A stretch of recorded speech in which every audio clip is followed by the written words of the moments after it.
Hey guys, what is up? It is Jim here. Today I have a new gun for you guys, and this gun is pretty insane, mostly because I haven't done anything like this before. So this is the LEGO C8 SFW from Rainbow Six Siege. So this gun is pretty insane, mainly because I have never made a gun with a underbarrel attachment. So this is a shotgun, an M26 underbarrel shotgun that is mounted on a AR-15, which is called the C8. So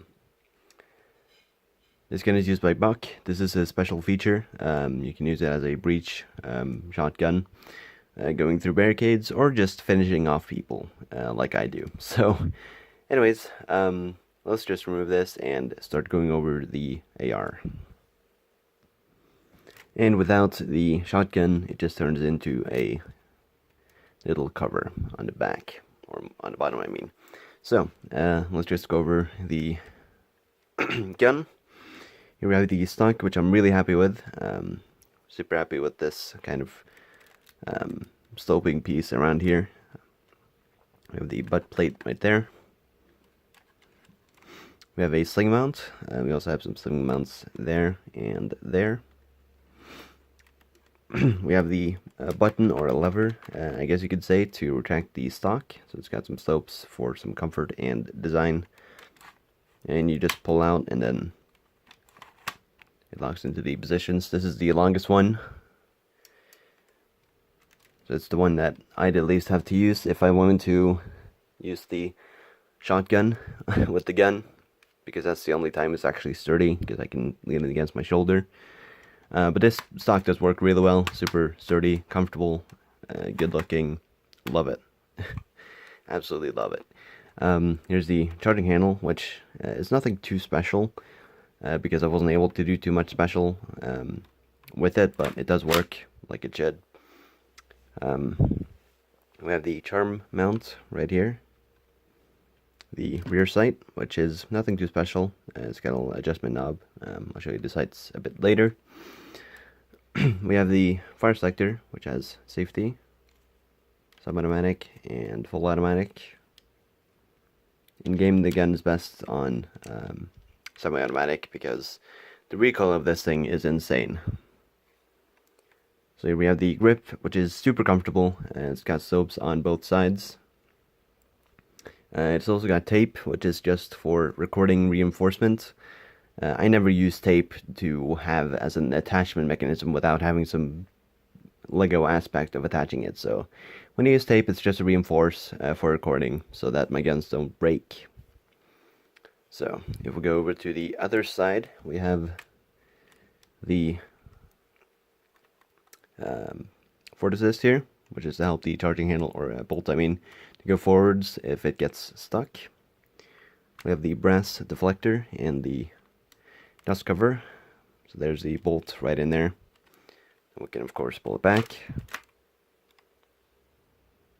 Then we can use the bolt catch, which the bolt catch on this one is quite high up, which I'm not a big fan of, but it is because of the Magwell, which I'll talk a little bit more about later. But this is releasing the bolt.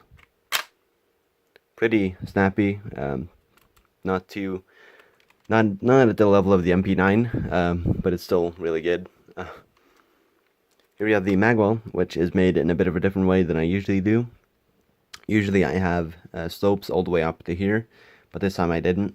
And I also wanted to have some space on the magazine to have a piece here to make sure I don't have to press the magazine release to put the magazine in. So that's why its bolt catch is really high up. So anyways, this is the magazine. It's nothing too special, just a standard mag with some quote-unquote tape and a quick draw loop on the bottom. So it just goes into the Magwell like that. It looks really good. We have the rail on top, which you can use for ACOGs, red dots, whatever you want to use. We have the possibly the weakest point of the whole gun, which is the delta ring, because the delta ring is super thin and it only has like a plate on the bottom and a plate on top, just holding it together, attached to the main receiver. So, yeah, that's the reason why I can't have the shotgun on at all times. But, the delta ring does look really good, so even though it doesn't function, it is a nice detail to have. So, on the rails, on the IRIS, we have the rail covers. So there shouldn't be one on the bottom. You should obviously have the shotgun, but since it's so unsturdy, I'm not going to have it on. But yeah, you could attach some lasers or whatever you wanted to put on here. Here's the barrel, the front sight, and the muzzle brake. Nothing too special on this barrel. But here are the iron sights. They're just standard M4 sights, nothing too super special about them. But yeah, I think that's pretty much it for the rifle itself. Now we'll have a look at the shotgun just in its pure form. So this is what the shotgun looks like just in its bare bones state, I guess. This is the M26, so you would be able to modify it and all that, but in Rainbow Six Siege, it is quite a bit smaller than in other games, or in real life even. And you can see that is pretty apparent right now. So here we have the working trigger, which has the same rubber band as the magazine release, which is something I just knew I had to put on this thing. I couldn't just not have an angled magazine and not have a magazine release, because that would be, it just wouldn't work. So the magazine holds 5 rounds, which is just enough to breach a little bit. We have the pump handle here, so I'm pretty sure it's semi-automatic in game. So I guess the reload you do is just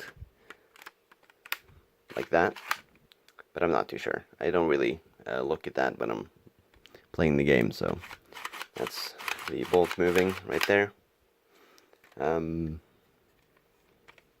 There's the barrel, which should have some, which should have some teeth on it, so that you would be able to set it onto a door and then be able to blast it, but there was no way of replicating that in LEGO, and regardless, this doesn't even reach the front of the barrel on the M4, so it doesn't really matter too much if it doesn't have it.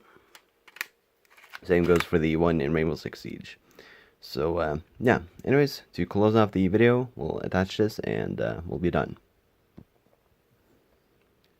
Alright, the shotgun is back on the M4, and we are about ready to close off this video. So, thank you guys so much for watching. I really do appreciate when you guys watch the videos, you like the videos, and you comment and give me all this great feedback.